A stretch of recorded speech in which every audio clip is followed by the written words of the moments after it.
Olá pessoal, beleza? Mais uma aula nossa, que bacana. Vamos continuar então? Bem, na aula passada nós fizemos abordagem sobre o aspecto econômico, político, social do Brasil, né, pegando uma amplitude de alguns temas. E agora a gente vai começar a continuar nesse tema, só que eu vou destacar com vocês, ó, como vocês podem observar aqui comigo, tá vendo? O aumento da taxa de juros, que é justamente o aspecto econômico. Então são dados bem interessantes que o próprio cenário do IBGE, né, acaba divulgando sempre para a gente. Dados ali numéricos importantíssimos para a nossa economia, para manter. A taxa de juros, pessoal, ela é mantida alta com o objetivo de controlar a chamada taxa de inflação. Então nós temos a taxa Selic. A Selic ela tem esse objetivo, que é a taxa de juros mesmo. Quanto maior a taxa de juros, maior é o aspecto que nós temos ali ligado a controle da inflação. Então, o governo ele criou esse mecanismo, né, para trabalhar com esses juros mais elevados, justamente com o objetivo de tentar uma forma de controlar a inflação. Então, o medo é que essa inflação volte a trabalhar com 2 dígitos. Nós tivemos alguns estados brasileiros, entre eles Rio de Janeiro, São Paulo, Curitiba, que já tiveram a inflação no finalzinho, nesse último trimestre de 2015, já um pouco elevada. Então, isso já contou muito ali esse aumento dessa taxa de juros ali pra gente, que é uma forma de controlar a inflação, mas não andou resolvendo muito não. O que eu coloquei sobre isso então? No país, no ano de 2014, ficou em 6,41% a inflação. Chegou muito perto do limite máximo definido pelo governo, que é de 6,5%. Os aumentos de preços da eletricidade e dos alimentos foram os principais motivos para levar o Índice Nacional de Preços ao Consumidor Amplo, o IPCA. Para esse resultado, segundo o Instituto Brasileiro de Geografia e Estatística, IBGE, para evitar que a inflação saia do controle, o governo mantém em elevação a taxa básica de juros da economia, chamada Selic, para conter o consumo. Então, você some o dinheiro no mercado e com isso as pessoas elas passam a gastar menos. Então os preços tendem a manter um equilíbrio e isso segura a inflação. Percebemos o que então também? Que depois de anos cumprindo a meta dentro de cada ano fiscal, que a meta é o seguinte, é 4,5. Então só para você associar isso aqui que eu estou falando, se eu pego 4,5%, pessoal, eu tenho o que? A meta para cima e para baixo. Ou seja, nós vamos ter 2 aqui e eu vou ter 2 aqui, certo? Então ele pode chegar a 6,5, né? Deixa eu colocar para cá. Ele pode chegar a 6,5 ou ele pode menos 2, que aí a gente vai ter percepção que ele vai chegar a 2,5%. Então é por aí que vai funcionar essa estrutura nossa. E vimos então que nós chegamos muito perto, com 6,4%, né? Então já no limite. Depois de anos cumprindo as metas dentro de cada ano fiscal, de janeiro a dezembro, em junho o Banco Central anunciou sua previsão de que a inflação atinja 9% em 2015. De janeiro a maio, a taxa acumulada no ano foi de 5,34%. Mas no acumulado de 12 meses corridos, a taxa chegou a 8,47%, indicador que serve para balizar as decisões para alcançar a meta no ano fiscal até dezembro. E o ano de 2015 ultrapassará essa meta, vai chegar a 9%. Especialistas alegam e alertam que o Brasil deve restabelecer suas contas novamente só ali por volta de 2017, 2018, que ele volta nessa meta que ele estipulou de 6,5, né? E o limite, isso lá, né, pegando o top ali nesse caso, né? Que mais? Eu destaquei outro ponto ali, ó. A conta de eletricidade foi o maior vilão. No acúmulo de 12 meses até maio deste ano, o preço médio no país subiu 58,47%, segundo o nosso IBGE. A falta de chuvas, principalmente no Sudeste, forçou o uso de termoelétricas, cuja energia é mais cara que as hidrelétricas. Além disso, com a necessidade de reduzir seus gastos e equilibrar contas, o governo federal retirou incentivos e isenções tarifas do setor elétrico, que passou a cobrar ajustes dos consumidores. Finalmente, pesou para o aumento da taxa uma elevação persistente no preço dos alimentos, que sobem quando aumenta o consumo e a renda, além de problemas de clima e estações de ano. Então, ou seja, se você tem, faltou chuva as hidrelétricas entram em baixa, vamos ter que ligar a termoelétrica. Então, ainda tem esse vilão. Nós temos, inclusive, no ano 2015, pessoas que estão com o nome no SPC Serasa por causa de conta de luz, gente. Exatamente, por causa de conta de luz. Só para vocês terem uma ideia. E a inflação, que é o vilão, né? Que é o grande dragão dessa história nossa.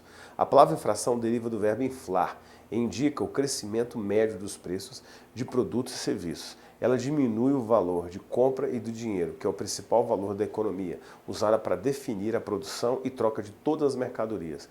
Mas raramente pode ocorrer queda de preço chamada deflação.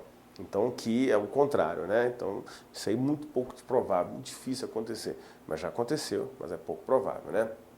O Brasil ele já viveu um período de hiperinflação, números altíssimos, né? Na década de 80. Então, você ia no mercado cedo, você tinha um preço, à tarde outro, na mesma hora. Você já tinha que chegar na prateleira, pegar o produto e falar, não, esse aqui é meu. Não marca mais não, isso aqui eu vou passar no caixa.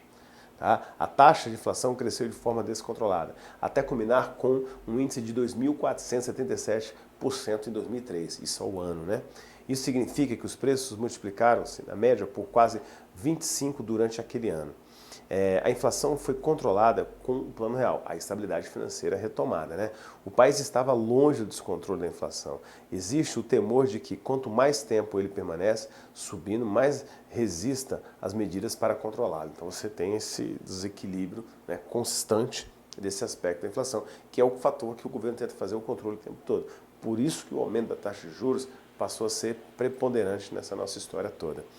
E aí a gente pensa o seguinte, a inflação elevada, ela desorganiza a economia e prejudica fortemente os assalariados e as parcelas mais pobres da sociedade, por tornar os bens e necessidades de maior valor proporcionalmente mais distantes de ser alcançados. Conforme a taxa aumenta, veja algumas dessas principais causas. Quais são? Vamos lá.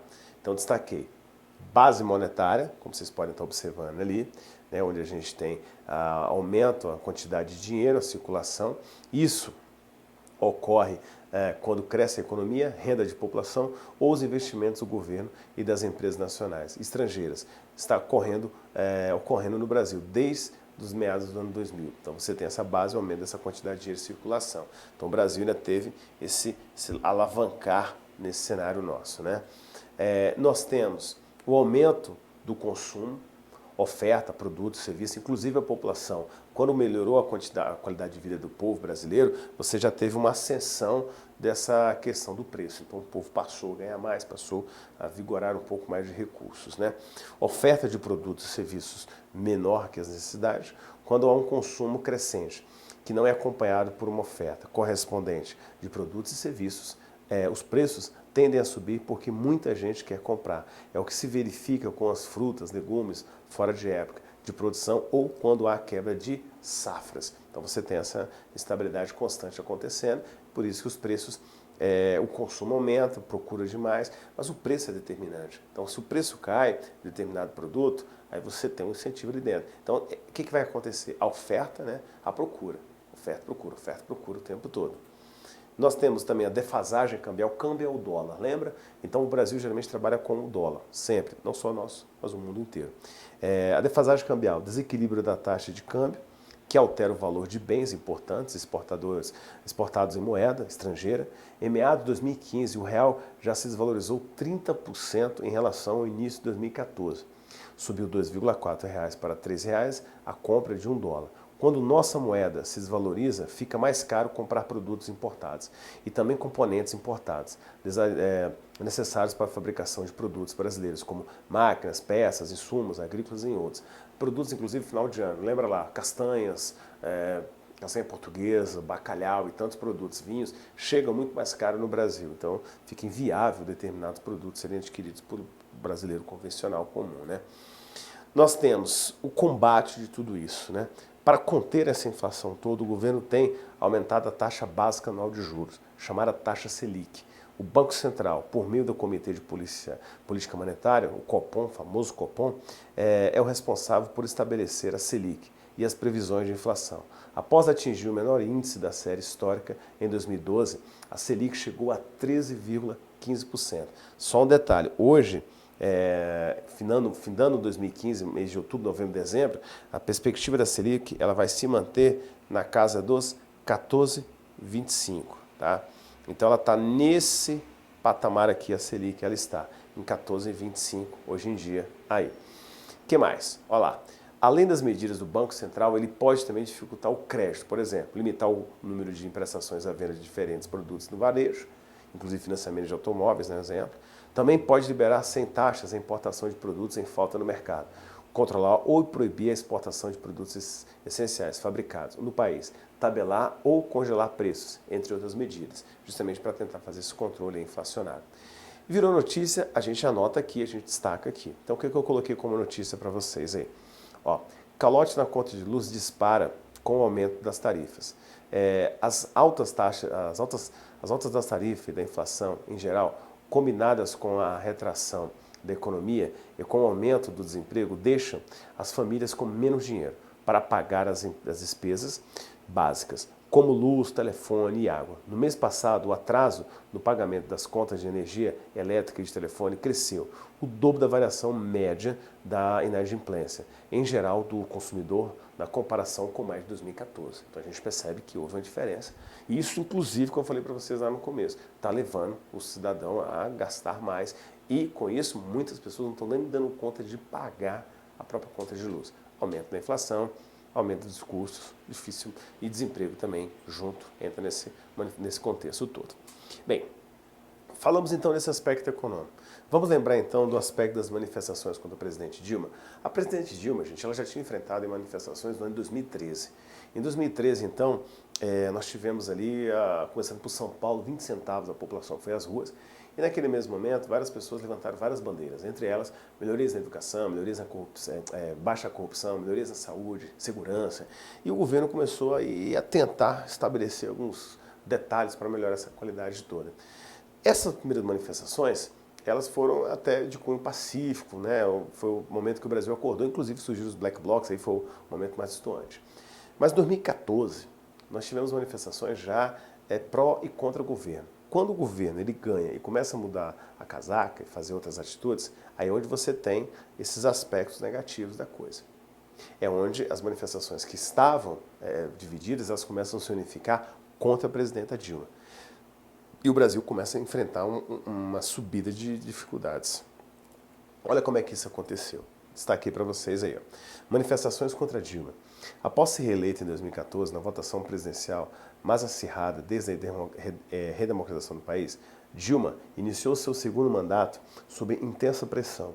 Em meio a uma crise econômica, investigações de corrupção na Petrobras e relações abaladas com o Congresso Nacional, Dilma enfrentou no primeiro semestre de 2015 duas massivas manifestações populares. Os gritos de "Fora Dilma" ganharam força por todo o país e muitos setores da oposição, aproveitando-se do enfraquecimento político da presidente, tentam articular nos bastidores a sua destituição por meio de um processo de impeachment, ainda que até no momento não haja bases legais para isso, onde você tem o dado do Tribunal Superior Eleitoral, as questões das investigações a serem trabalhadas ainda aí. E nós vivenciamos também as mobilizações contra o governo nos dias 15 de março a 12 de abril, né, 12 de abril, que levaram milhares de pessoas às ruas de 19 capitais. E mais de 200 cidades brasileiras refletem com a popularidade. Dilma viu a reprovação a seu governo bater em 65% em junho. Então o governo Dilma praticamente ali já não estava avançando. Só que o foco foi tirado dela. O foco foi tirado dela quando entra na história a figura de Eduardo Cunha sobre as acusações das contas dele na Suíça. E ele está tendo que explicar sobre isso também. Então aí o foco sai um pouco dela. Nós percebemos o quê? A insatisfação do Dilma e o destaque para a corrupção. Então a corrupção na Petrobras, a Operação Lava Jato, foram aspectos que eu coloquei para vocês aqui, que deixam isso muito claro. Né, como que a população se está sentindo enganada, traída nesse aspecto. E a oposição, gente, juntamente com a mídia, ela arquitetou uma subida, uma ascensão muito grande da crise política, da crise econômica, justamente para tentar pressionar Dilma para elas deixarem sair do governo. Percebemos também outro aspecto por trás disso, que a Operação Lava Jato ela foi um estopim muito grande de tudo isso. Mas lembre-se que a Operação Lava Jato ela tinha iniciado ainda durante o período das eleições da presidenta Dilma. Só que naquele momento você teve uma operação abafa muito grande. Então muita situação foi meio que camuflada nessa história toda. Então nós percebemos, revelou o esquema de desvio de verbas, as verbas que a Petrobras estavam colocando era para caixa 2 de empresas. Então a PF, ela desmascarou um dos maiores esquemas de corrupção gigantesco que o Brasil poderia estar imaginando, apareceu na Operação Lava Jato. Outro detalhe, nós percebemos também que o desemprego ele vem aumentando. Por que eu coloquei ele como destaque em negrito? Olha só, ao mesmo tempo ainda, durante a campanha presidencial, os indicadores econômicos acendiam a luz amarela. A inflação entrou num período de alta constante e os números também do desemprego começaram a piorar a cada mês. Como falamos, a taxa de desemprego vai findar 2015 possivelmente na casa de 8 a 9%. Um número não tão alto, mas considerável, porque o Brasil ainda está bem comparado às outras nações. Nós percebemos o quê? Percebemos que Dilma ela ganha apertada, como eu coloquei, 51,6% dos votos. E a entrada aqui que a gente percebe dessa figura de Joaquim Levy, por exemplo, o executivo dos bancos e o homem ligado ao sistema financeiro, ele entrou com o objetivo de quê? De cortar os gastos. Ele entrou com o objetivo de cortar e encolher. Com isso, aí entra o quê? O chamado ajuste fiscal. Então, o que nós temos ali? Quando eu falo o Brasil, ele conhece muito bem, estou destacando aqui para vocês, essa ideia da chamada austeridade fiscal. Então, com o Brasil conhecendo essa austeridade fiscal, nós percebemos o quê? Essa austeridade fiscal nada mais é do que o corte de gastos. Esse corte de gastos é o homem forte, é o Levy, que está tendo que fazê-la. Destaquemos o seguinte, primeiro, regras benefícios trabalhistas como seguro-desemprego e pensão na contramão das promessas que fez para reeleger Dilma. Então tudo isso, gente, mudou. A regra do seguro-desemprego, o trabalhador tem que ficar um ano de carteira assinada. Então muita coisa desagradou a própria população. E ela havia prometido que não ia fazer isso. Ela pegou praticamente o plano de governo do Aécio, colocou no colo e seguiu com ele dali para frente. Percebemos o quê? Que houve uma brecha das pedaladas fiscais. Essas pedaladas fiscais podem ser um fator crucial para levar, digamos assim, Dilma a ter um processo de impeachment. Mas isso não vai ser hoje, não vai ser amanhã, daqui a um mês. Não se sabe, porque o fator político é muito demorado. Então nós temos justamente esse tema aí. Nos 2 meses que separava a eleição do Posse, derrotado nas urnas, tentou impedir o segundo mandato de Dilma. Inicialmente, os tucanos pediram ao TSE que fizesse uma recontagem dos votos, mas foram negados. Então, a Justiça Eleitoral repetiu também essa tentativa. Então, repeliu completamente de caçar o mandato dela pelos votos que não tinham sido dados. Sem força no Congresso, Dilma tomou posse no 1º de janeiro. Então, ela toma posse e quando dá a recondução do Renan Calheiros e o Eduardo Cunha chega, então você vê uma desestruturação completa. O Eduardo Cunha, desde o primeiro momento, já foi contra, inclusive ele sempre alegou o rompimento do PMDB junto com a presidente. Para marcar, então, a posição de antagonismo com a presidente e acentuar a polarização do PT, PSDB, parlamentares tucanos chegaram a se colocar contra o pacote fiscal. Inclusive, muitos métodos, entre eles a CPMF, que a gente lembra aqui claramente, que era justamente circulação de movimentação financeira, né? Então a CPMF ela vai ser colocada, né, era para ser colocada para o governo tentar arrecadar mais capital. Isso já aconteceu no passado. Lembra-se do governo FHC? Pois bem, foi naquele período. Só que ali foi suspenso. Agora o próprio PSDB, que já havia implementado isso, agora eles não querem essa CPMF novamente no mercado, não querem mexendo nas nossas contas. Então, deputados e senadores petistas passaram a criticar abertamente Dilma. Então, a situação do governo Dilma não foi muito positiva. Então, como eu falei, o que está acontecendo agora é uma cortina de fumaça. E essa cortina de fumaça é justamente porque Eduardo Cunha está na linha de frente. Ele está sendo o próximo ali para ser derrubado de fato, né?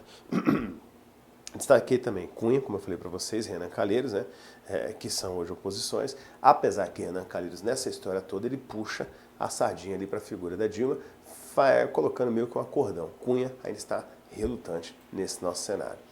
Pensamos também o seguinte, empenhado em impor derrotas ao governo, o líder evangélico Cunha conseguiu introduzir nos pacotes fiscais a ampliação da isenção de impostos a igrejas. Então já é para tentar camuflar determinadas situações ali do seu governo. E pensamos no detalhe, será que ela realmente vai sofrer esse impeachment? Aí só o tempo vai dizer, como eu falei para vocês. O Congresso ele trabalha até dezembro, agora, e o ano que vem ele volta só depois do Carnaval. Então daqui para lá vai ter muita coisa para rolar. Dilma caminhava para tornar-se refém do Legislativo. Seus críticos diziam que o Brasil experimentava um parlamentarismo forçado, né, sem a liderança que se esperava de um presidente. Então ela tentou e conseguiu reverter parte dessa situação. Como eu falei, quando os acordos começaram a engajar, o próprio Cunha abaixa um pouco mais a bola dele para tentar ajudar o Congresso, mas na verdade ele estava se ajudando. Esse era o objetivo crucial dele ali dentro. Destaquei também o seguinte: para piorar, tanto Cunha quanto Renan apareceram na lista de investigados da Operação Lava Jato. E é exatamente aí. O Renan foi meio que afastado desse processo. Cunha está na linha de frente. Cunha ele vai estar respondendo pelo Conselho de Ética do Congresso, da Câmara dos Deputados. Mas isso também vai só para 2016. Então fique atento a esse tema, que pode ser uma ideia para a nossa prova também. Dilma valeu-se então do quê? Do fato do PMDB ser muito grande. E quem apoia Dilma? É o PMDB. Se você observa, toda a base do governo Dilma é montada em cima da base do PMDB, gente. Ministérios e muito mais. E, claro, o próprio vice Michel Temer, que já foi líder político, né? Ele já trabalhou com a liderança política, deixou a liderança política por rusgas, mas agora ele percebe claramente que a coisa parece que está engrenando novamente, nós podemos dizer. E envolve quem? A insatisfação popular, que cresceu. Olha só, a insatisfação dos derrotados nas eleições com a presidente recém-eleita e da maioria da população com a corrupção e a crise econômica fortaleceram a atuação de movimentos que lutam por mudanças na formação, na forma de condução do país. Aí é onde você tem os grupos oposicionistas, manifestações programadas, e panelaços nessa história nossa toda. Entre os principais organizadores do evento, maior é o Revoltados Online, criado em 2010, e que se apresenta como uma organização de iniciativa popular de combate aos corruptos e é abertamente antipetista. Outro grupo importante é o Movimento Brasil Livre, criado durante o segundo turno das eleições do ano passado, que redefine como entidade que visa a mobilizar cidadãos em favor de uma sociedade mais livre. A rede social, a internet, ela facilitou, ela potencializou muito isso. Então hoje, em questão de segundos, você convoca, meses, dias, a gente consegue chamar todo mundo. Por exemplo, começamos praticamente a segunda semana de novembro com a greve de alguma parte de alguns caminhoneiros, né? E aí vem os movimentos, vem para a rua, criado em outubro de 2014 e agora você tem as greves paralisações. No segundo semestre de 2015, novembro, né, nós temos aí os caminhoneiros parados, caminhoneiros autônomos, alegando que eles querem estabilidade do frete, o preço do frete definido e o valor do diesel mais barato também. Então tem esse detalhe. Percebemos o quê? Nos casos de países vizinhos, porém, os manifestantes saem às ruas golpeando suas caçarolas, o panelaço. O Brasil também colocou isso em pauta. Nós passamos a ter, vai ter pronunciamento da presidente Dilma, panelaçozinho lá, o pessoal batendo a sua panela nas janelas das suas casas, dos seus apartamentos. Na tentativa, então, de reduzir todos esses impactos, manifestações de 15 de março sobre Dilma, entidades que apoiavam o governo marcaram também outras manifestações.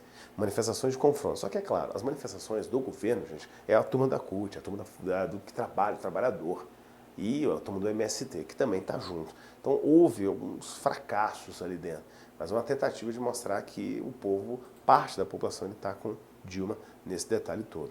No domingo, dia 15, porém, o Brasil assistiu ao maior protesto político desde a campanha da Direta Já, que pedia eleições diretas para presidente em 84.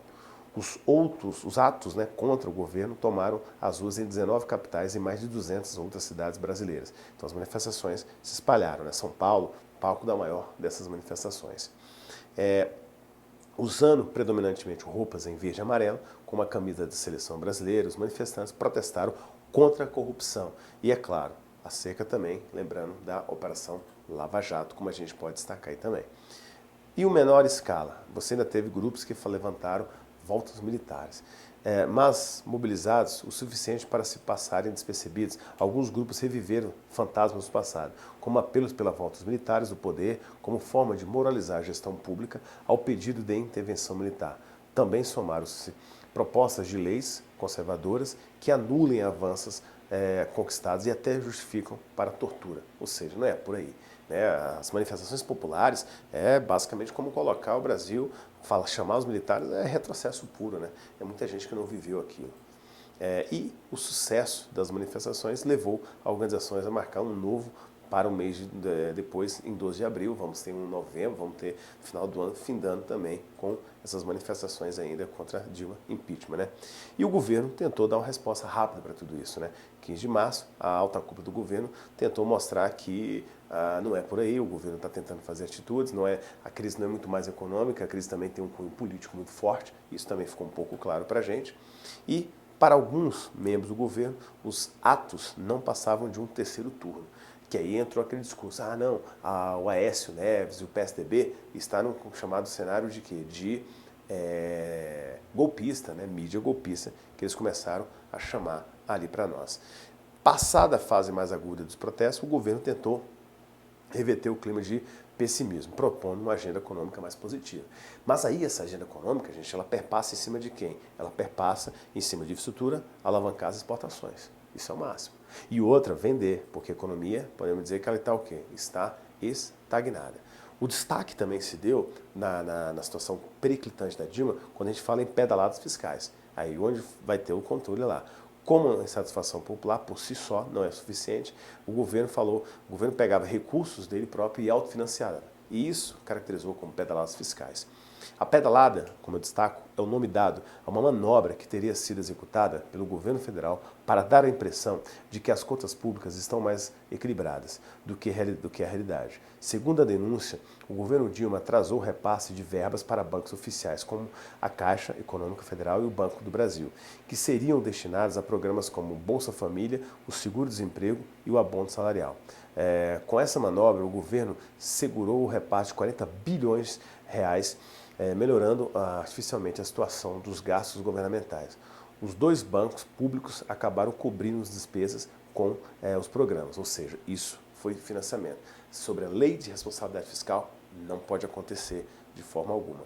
O problema é que esse atraso nos repasses poderia configurar empréstimos de bancos públicos. Aí onde você não tem o contexto é considerado, né, como improbidade administrativa, foge do ajuste fiscal, dá margem para quê? Dá margem para a situação do impeachment. Não temos dúvida a respeito disso aí também.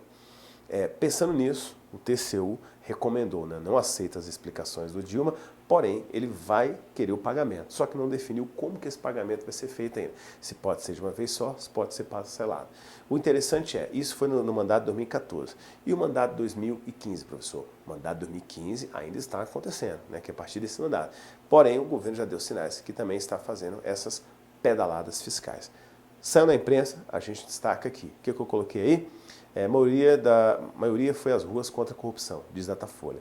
Protestar contra a corrupção foi a principal motivação das pessoas que resolveram ir a manifestações de domingo em São Paulo. Mostra a pesquisa da Datafolha, feita durante o ato. Esse motivo foi citado por quase metade dos entrevistados no Instituto. O pedido de impeachment da presidente Dilma Rousseff, usado por alguns dos grupos organizadores do ato, vem em segundo lugar. Foi mencionado por 27%. Protestar contra o PT, 20%, e contra os políticos, 14%. Foram as outras razões mais citadas ali que nós tivemos. Dentro disso ainda, no universo, 210 mil manifestantes que lotaram a Avenida Paulista no domingo, que contagem da Datafolha, 82% declararam ter votado no tucano Aécio Neves, no segundo turno das eleições presidenciais de 2014. Manifestaram simples simpatia pelo PSDB e 74% participaram do protesto na rua pela primeira vez. Então isso foi datado no mês 3 de 2015. E o interessante essas manifestações, gente, elas só cresceram ao longo desse tempo. Há um oposicionismo? Sem sombra de dúvidas. A crise política instalada e a crise econômica também instalada. Então, 2 pontos para a gente refletir, pensar em cima disso. Beleza, pessoal? Tranquilo? Ótimo. Então, na próxima aula a gente vai abordando mais essa temática toda. Falou, pessoal. Até lá.